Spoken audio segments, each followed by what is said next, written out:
ಪುಷ್ಕರಣಿ ಇತ್ತು, ಮತ್ತೊಂದಿತ್ತು, ಆದಿತ್ತು ಅಂತೇಳಿ ಸುಳ್ಳು ಏನೋ ಒಂದು ಕ್ರಿಯೇಟಿವ್ ಮಾಡ್ಕೊಂಡು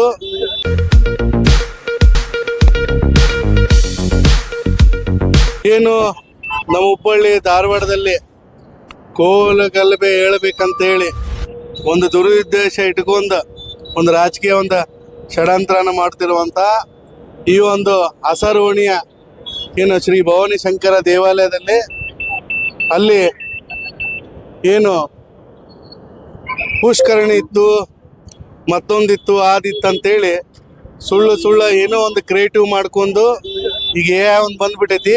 ಮತ್ತು ಸೈಂಟಿಸ್ಟ್ಗಳು ಈಗ ಭಾಳ ಆಗ್ಬಿಟ್ಟಾರ ನಮ್ಮ ಹುಬ್ಬಳ್ಳಿ ಧಾರವಾಡದಾಗ. ಯಾಕೆ ಹೇಳ್ತೀನಿ ಮಾತಂತಂದ್ರೆ, ಇವತ್ತು ಮಹಾನಗರ ಪಾಲಿಕೆಯಲ್ಲಿ ಅದರದೇ ಆದಂಥ ಒಂದು ಆ್ಯಕ್ಟ್ ಇದೆ.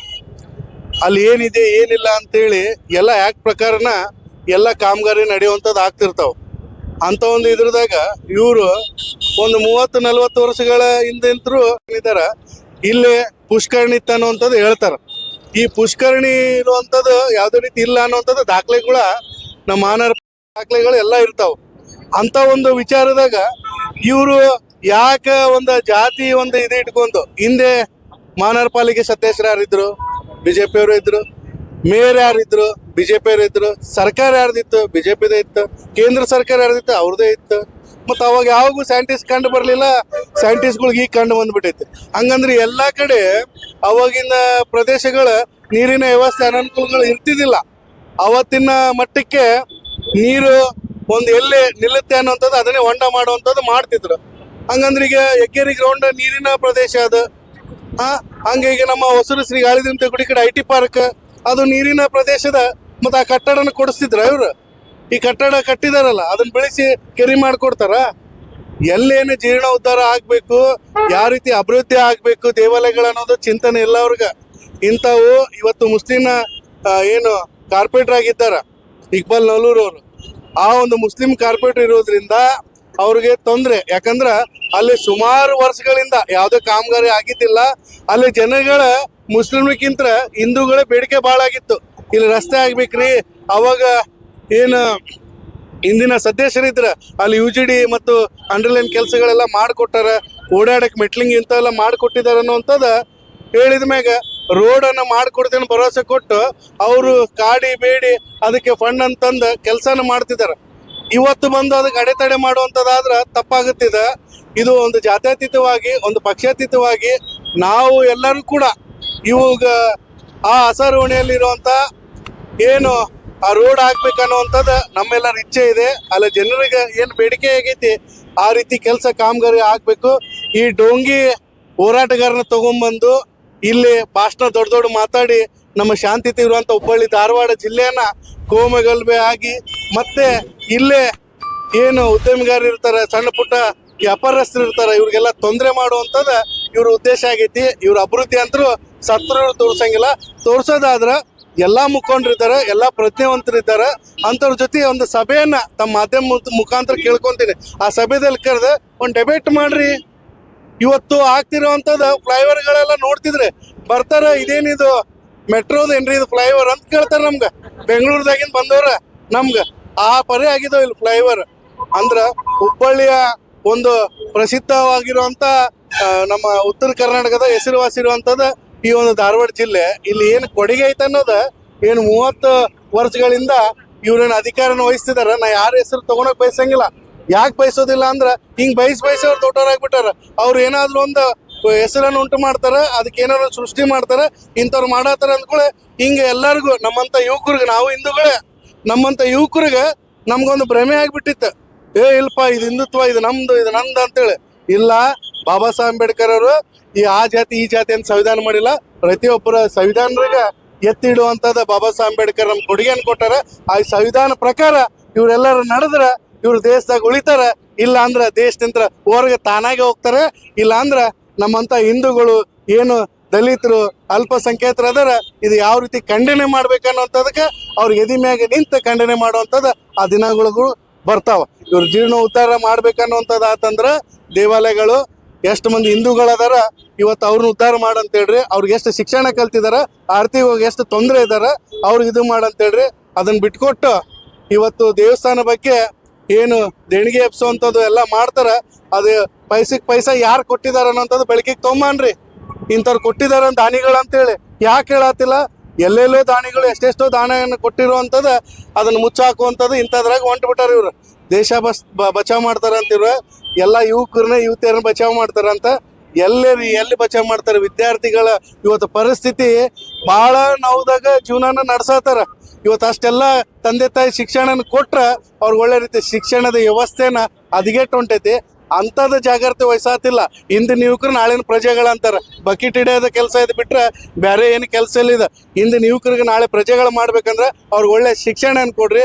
ಅವ್ರ ಕುಟುಂಬಕ್ಕೊಂದು ಆರ್ಥಿಕವಾಗಿ ಒಂದು ಅವ್ರು ಕಲ್ತಂತ ಅವ್ರಿಗೆ ಒಳ್ಳೆ ನೌಕರಿಯನ್ನು ಕೊಡುವಂಥದ್ದು ಮಾಡ್ಬೇಕು. ಆವಾಗ ನೀವು ದೇಶ ಬಚಾವ್ ಲಡ್ಕಿ ಬಚಾವ್ ಅವು ಏನು ಡೈಲಾಗ್ ಅದಾವಲ್ಲ ಎಲ್ಲ ಸೀಮಿತ ಆಗ್ತಾವ. ಇಲ್ಲಾಂದ್ರೆ ಇಷ್ಟ ಗಾಳಿ ಮಾತುಕತೆನ ಉಳಿದೋಗ್ತಾವ. ಈಗಿನ ಬರುವಂಥ ಯುವಕರು ಮೂರ್ಖರಿಲ್ಲ, ಭಾಳ ತಿಳಿವಳಿಕೆ ಅಂತ ಇದ್ದಾರೆ. ಇವತ್ತು ಸೋಷಿಯಲ್ ಮೀಡಿಯಾದಾಗ ಪ್ರತಿಯೊಂದು ಗಮನಿಸ್ತಾರ, ಅದನ್ನ ಶೋಷಣೆ ಮಾಡ್ತಾರ.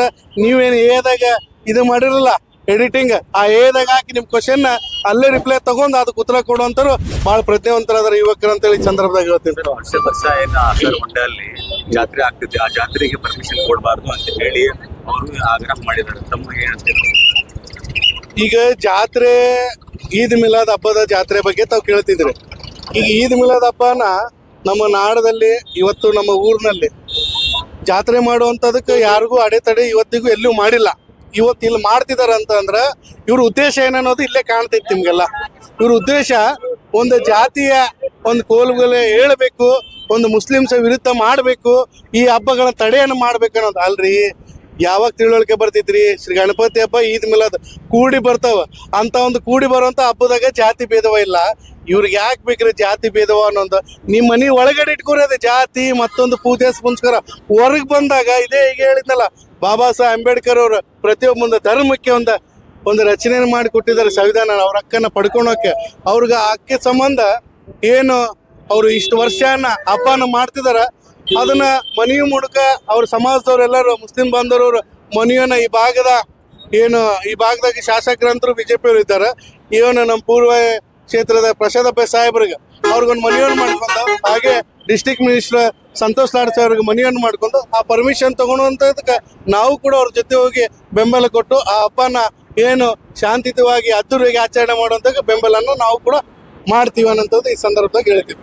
ಸತ್ಯಕರಮಣ ಮಾಡ್ಕೊಂಡಿದ್ದಾರೆ ಅಂತ ಹೇಳ್ತಾ ಇರೋದು, ಅದ್ರ ಬಗ್ಗೆ ತಾವೇನು ಹೇಳ್ತೀರಾ? ಈಗ ಮುತಾಲಿಕ್ ಅವ್ರ ಬಗ್ಗೆ ತಾವು ಹೇಳ್ತೀರಿ. ಮುತಾಲಿಕ್ ಅವರು ಯಾರಂತ ನಾ ಕೇಳ್ತೀನಿ. ಯಾಕೆ ಕೇಳ್ಬೇಕಂತಂದ್ರ ಇಂಥ ಒಂದು ಜಾತಿಗೆ ಅವಮಾನ ಮಾಡೋದಾಗ್ಲಿ, ಅವ್ಯಯಿಕ ಹೇಳಿಕೆಗಳು ಕೊಡುವಂಥದ್ದಾಗ್ಲಿ, ಅವರು ಅವಾಗ ಹೇಳಿದೆ ಒಂದು ಸ್ಪೀಚಲ್ಲಿ, ಏನು ಅವರು ಬಂದಾಗ ಒಮ್ಮೊಮ್ಮೆ ಇಲ್ಲಿ ಶಾಂತಿ ಇರುವಂಥದ್ದು ಹುಬ್ಬಳ್ಳಿಯನ್ನ ಸುವ್ಯವಸ್ಥೆಯನ್ನ ಹದಗೆಡಿಸೋವಂಥದಕ್ಕೆ ಅವರು ಮುತಾಲಿಕ್ ಅವರು ಬಂದಾಗ ಎಲ್ಲೆಲ್ಲಿ ಹೋಗಿದಾರ ಇಂಥವೆಲ್ಲ ಆಗಿಬಿಟ್ಟಿದಾವ್. ಅದಕ್ಕೆ ಡೋಂಗಿ ಹೋರಾಟಗಾರನ, ಕ್ರೆಡಿಟ್ ಹೋರಾಟಗಾರನ ಇಲ್ಲಿ ಕರ್ಕೊಂಬಂದು ಇಲ್ಲಿನ ಹುಬ್ಬಳ್ಳಿನ ಶಾಂತಿ ರೀತಿ ಇರುವಂಥದಕ್ಕೆ, ಒಂದು ಕೋಲೆಗಲ್ಬೆ ಆಗುವಂಥದಕ್ಕೆ ಇವರೇ ಮುಖ್ಯ ಕಾರಣ. ಇಲ್ಲಿ ಏನೋ ಒಂದು ಅನಾಹುತ ಆತಂದ್ರೆ ಈ ಪ್ರಮೋದ್ ಮುತಾಲಿಕ್ ಅಂತವ್ರು ಯಾರು ಬರ್ತಾರ ಇವರೇ ಕಾರಣ. ಯಾಕಂತಂದ್ರ ಇಲ್ಲಿ ಒಂದು ಸದಸ್ಯರೇನಿದ್ದಾರ, ಹಿರಿಯ ನಾಯಕರೇನಿದ್ದಾರ, ಇದನ್ನು ಬಹಿರಂಗವಾಗಿ ಸ್ಟ್ರೈಕ್ ಇನ್ನೊಬ್ಬರಿಗೆ ಸಾಮಾಜಿಕವಾಗಿ ಉಂಟು ಮಾಡುವಂಥದ್ದು ಆಗ್ಬಾರ್ದು. ನಿಮ್ದೇನು ಅಭಿಪ್ರಾಯ ಇದ್ರೆ ಒಂದು ಡೆಬೇಟ್ ಮೂಲಕ ಎಲ್ಲರನ್ನೂ ಕರೆದುಕೊಂಡು ಏನಿದೆ ಏನಿಲ್ಲ ಅಂತದ ಆ ವ್ಯವಸ್ಥೆಯನ್ನು ಮಾಡಿದ್ರೆ ಇಲ್ಲಿ ಯಾವುದೇ ರೀತಿ ತೊಂದರೆ ಆಗೋದಿಲ್ಲ. ಇವರು ಹಿಂದಿನಿಂದಾನು ಏನು ಮುಸ್ಲಿಮ್ಸ್ ಬಾಂಧವರು ಅಕ್ವರಿ ಮಾಡ್ಕೊಂಬಂದಾರ, ಅದು ಮಾಡ್ಕೊಂಬಂದಿದ್ದಾರ ಅನ್ನೋಂಥದ್ದು. ನೀವು ಎಷ್ಟು ವರ್ಷ ಆಯ್ತು ನೀವು ಹುಟ್ಟಿ ನೀವು ಹೋರಾಟ ಮಾಡ್ಕೊಂಬಂದಿದ್ರಿ. ನೀವು ಏನೋ ಒಂದು ನೆಗೆಟಿವ್ ಮಾತಾಡಿದಾಗ ಪ್ರಚಾರ ಆಗಿರಿ, ಒಳ್ಳೇದು ಮಾಡಿದಾಗ ಒಂದು ದಿವಸ ಪ್ರಚಾರ ಆಗಿದ್ರ. ಇವತ್ತು ನೀವೆಲ್ಲೋ MP ಆಗಿ ಹೋಗ್ಬೇಕಾಗಿತ್ತು. ನಿಮ್ಮ ಒಳ್ಳೆ ಸೇವೆ ಇತ್ತಂದ್ರೆ ನಿಮ್ಗೆ ಮುಂದೇನು ಬೆಳೆಸೋವಂಥದಕ್ಕೆ ಅವರು ನಿಮ್ಮ ಪಕ್ಷದಲ್ಲಿ ಇಟ್ಕೊಂಡಿಲ್ಲ. ನಿಮ್ನ ಇಂಥದ್ರಾಗ ಉಪಯೋಗಿಸಕ್ಕೆ ಅವರು ಈ ಪಕ್ಷದಲ್ಲಿ ಇಟ್ಕೊಂಡು ನಡೆಸ್ತಿದ್ದಾರೆ. ಅದಕ್ಕೆ ನಿಮ್ಮ ಜೀವನದ ನಿಮ್ಮ ಭವಿಷ್ಯದ ಬಗ್ಗೆ ಒಂದು ಮುಂದೆ ಆಲೋಚನೆ ಇಟ್ಕೊಂಡು ಮುನ್ನಡ್ರಿ. ನಿಮ್ಮ ಮುಸ್ಲಿಮ್ಸ್ ಅವರು ಬೇಕಾಗತ್ತೆ. ಎಲ್ಲರ ಜೊತೆ ಒಂದು ಸೌಹಾರ್ದದ ಸಂಬಂಧನ ಇಟ್ಕೊಂಡು ಅಣ್ಣ ತಮ್ಮಂದ್ರ ಬಾಂಧವ್ಯ ಹಿಂದೂ ಮುಸ್ಲಿಮ್ಸ್ ಎಲ್ಲರ ಬಂಧುಗಳನ್ನಂತೆ ಕಂಡ ಅವ್ರ ಜೊತೆ ಅವ್ರ ಕಷ್ಟ ಸುಖಕ್ಕೆ ತಾವು ಕೂಡ ಆಶ್ರಯ ಆದ್ರೆ ನಿಮ್ಗೊಂದು ಉನ್ನತ ಸ್ಥಾನ ಸಿಗುತ್ತೆ. ಬಿಜೆಪಿಯ ಏಜೆಂಟ್ ಸರ್, ಹೃದಯ ಸಾಮ್ರಾಟ ಛತ್ರಪತಿ ಶಿವಾಜಿ ಮಹಾರಾಜರಿಗಂತಾರ. ಹೃದಯ ಅದ್ರ ಬಗ್ಗೆ ಮಾತಾಡಕ್ ಅರ್ಹತೆನೇ ಇಲ್ಲ. ಹೃದಯ ಸಾಮ್ರಾಟ್ ಅಂದ್ರೆ ಏನಂತ ಹೇಳಿದ್ರೆ, ಸಾಮ್ರಾಟ್ ಅಂದ್ರ ಒಂದು ರಾಜ್ಯದ ಒಂದು ಪ್ರತಿಯೊಬ್ಬರು ಕಾಳಜಿ ವಹಿಸಂದ್ರೆ ಹೃದಯ ಸಾಮ್ರಾಟ ಅಂತಾರ ಅವ್ರಿಗೆ. ಇವರಲ್ಲಿ ಯಾವುದು ಅಂತದ್ ಕಾಣಂಗಿಲ್ಲ. ಸುಮ್ಮನೆ ಇವ್ರು ಒಂದು ಏಜೆಂಟ್ ಇದ್ದಂಗೆ. ಆವಾಗಲೇ ಹೇಳಿದೆಲ್ಲ, ಪೇಡ್ ಹೋರಾಟಗಾರ ಇವರೆಲ್ಲ. ಏನಾದ್ರೂ ಪೇಡ್ ಮಾಡಿದಾಗ ಹೋರಾಟ ಮಾಡಕ್ ಬರ್ತಾರ. ಇವರಿಂದ ಎಷ್ಟು ಮಂದಿಗೆ ಭವಿಷ್ಯದಾಗ ಒಳ್ಳೇದಾಗಿತ್ತು ಅನ್ನೋಂಥದ್ದು ಪ್ರತ್ಯಕ್ಷವಾಗಿ ಇಡ್ಲಿ. ಇಂಥವ್ರ ಜೀವನಕ್ಕೆ, ಇಂಥ ಯುವಕರಿಗೆ ಭವಿಷ್ಯಕ್ಕೆ ಒಂದು ಒಳ್ಳೆ ಕೊಡುಗೆ ಕೊಟ್ಟಿದ್ದೀನಿ ನಾವು ಹೋರಾಟ ಮಾಡಿ ಅನ್ನೋಂಥದ್ದು ತೋರಿಸ್ಲಿ. ಅವಾಗ ನೋಡೋಣಂತ ಇವರು ಎಷ್ಟರ ಮಟ್ಟಿಗೆ ಒಂದು ಸಮಾಜಕ್ಕೆ ಕೊಡುಗೆ ಕೊಟ್ಟಾರ ಅನ್ನೋಂಥದ್ದು 1000 ಜನಕ್ಕೂ ಗೊತ್ತಾಗತ್ತೆ. Thank you. Thank you.